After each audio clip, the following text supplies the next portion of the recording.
का प्रपंच का भाव कर लेता है, पूरा जीवन निकल जाता है, अनुभूत कुछ नहीं होता, कुछ नहीं अनुभव होता। इसी चमड़े को सजाने संवारने में पूरा जीवन निकल जाता है।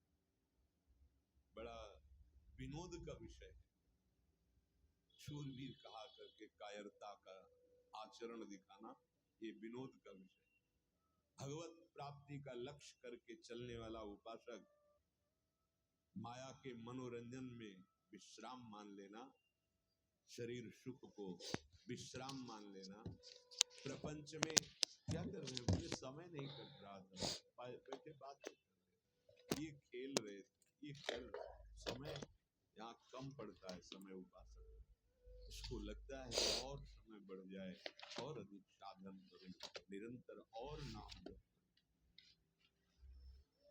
श्रवणनी और कथा नहीं सुनी हो, रसना और न गई हो, कानों से भगवत चर्चा किसी श्रवण फुटो जो अन सुनो।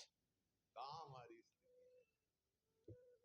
बहुत प्रपंच में लाग हो गया है, प्रपंच कथन में, प्रपंच श्रवण में। और सिद्धावस्था कैसे मिलती है?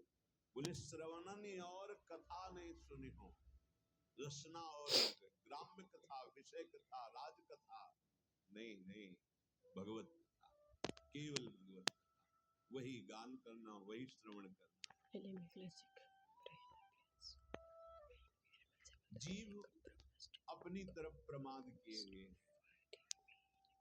संयम में रखो इसको, बहुत ही दुष्ट स्वभाव बनती चली जा रही। ये खाना, ये कभी नहीं आ रहे। ये नहीं आ रहा कि जब लिखा है राधा नाम सुधा रसम, तो मुझे क्यों नहीं सुधा रस, अमृत रस का अनुभव क्यों नहीं हो रहा? ये कभी चाह नहीं पैदा हो। आज ये समोसा कितनी, आज ये पदार्थ, आज ये पदार्थ, इस दुष्ट को बढ़ावा देते चले जा रहे। रसेंद्री को प्रमाद युक्त मत कीजिए। उपासक यदि सिद्धावस्था में पदार्पण करने का निश्चय बना लिया है तो रसेंद्री को प्रमाद से बचाइए, जीव को संयम में कीजिए, उचित सात्विक भगवत समर्पित आहार, अल्पाहार। किसी को अपनी आंतरिक वृत्ति का परिचय मत दीजिए जब तक भगवदाकार वृत्ति ना हो।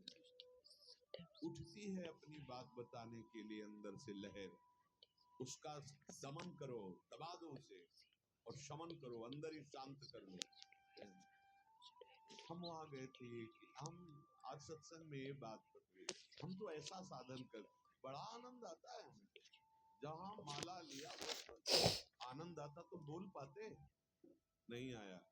तभी आप, जब तक भगवदाकार वृत्ति न हो जाए तब तक अपनी आंतरिक वृत्तियों को दबाओ, दमन करो, शमन करो, अंतर में ही सावधान दृष्टि रखो।